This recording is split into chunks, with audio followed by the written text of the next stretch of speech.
মৃত্যুৰ আগমুহূৰ্তত এই চিঠিখন তোমালৈ লিখিলোঁ। মোক এনে অৱস্থাত দেখাৰ পিছত হয়তো তোমাৰ অন্তৰে সহ্য কৰিব নোৱাৰিব, কিন্তু মোৰ উপায় নাছিল দেউতা। ঘৰত তোমালোক নথকাৰ সুযোগ লৈ ভেকুৱা মহাজনে মোৰ নাৰীত্বক হৰণ কৰিলে। ফলত কলংকিতা জীৱন এটালৈ সংসাৰত জীয়াই থকাৰ ইচ্ছা মোৰ একেবাৰে নাইকিয়া হ'ল। সেয়েহে এনে এটা নকৰিবলগীয়া কাম কৰিবলৈ বাধ্য হ'লোঁ। দেউতা, জীৱিত সময়ছোৱাত যদি এই অজ্ঞান পুৰুষে কেতিয়াবা অবাধ্য হৈ তোমাৰ ওচৰত যদি নকৰিবলগীয়া কাম কৰি তোমাৰ দুখ কৰিছিলোঁ, তোমাৰ নিজৰ কন্যা বুলি মোক ক্ষমা কৰিবা দেউতা। আৰু লিখিব নোৱাৰোঁ। বিদায় দেউতা, বিদায়।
উদ্ধাৰ কৰিম।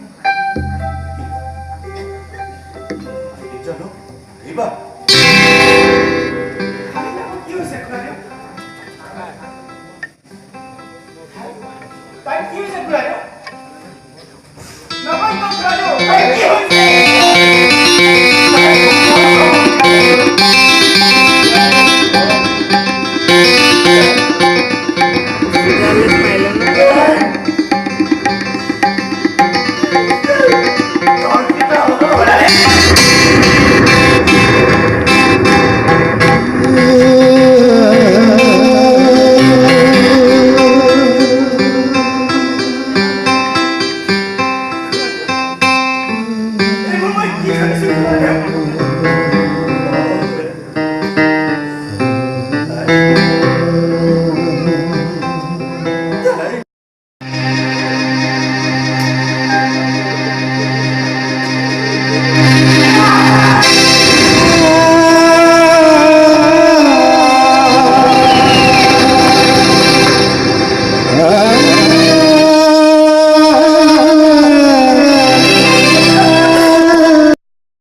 মৃত্যুবৰণ কৰিবলগীয়া হয়।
মরমরে পক্ষী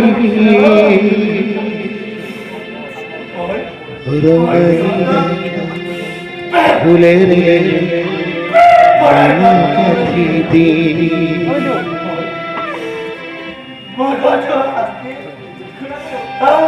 পক্ষী মরমরে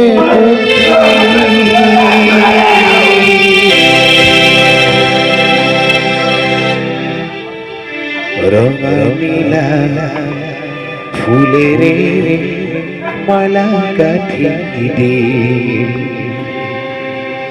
ও পক্ষী মরমরে পক্ষী